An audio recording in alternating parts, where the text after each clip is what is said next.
এখনই হাঁপাই গেলে হবে? বাহিনীর চাকরি বলে কথা। দেখো তোমার অ্যাডমিটেড দেখো, আবার চাকরি যদি হয়ে যায়।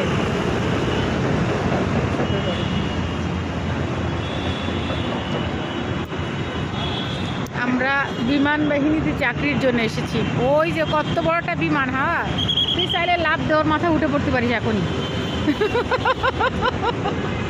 তুই চাইলে লাভ দেও বিমানের মাথায় উঠে পড়তে পারিস, তাইলে বাহিনীতে চাকরি হয়ে যাবে এখন। হয়ে পড়।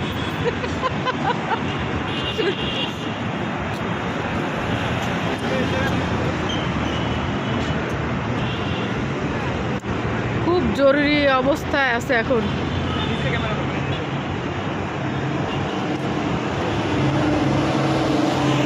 সরকারি চাকরি বলে কথা, যদি হয়ে যায়, যদি লটারিটা লাগিয়ে যায়, আমি সকাল সকাল রোজা রেখে একদম মেয়ে নিয়ে দৌড়।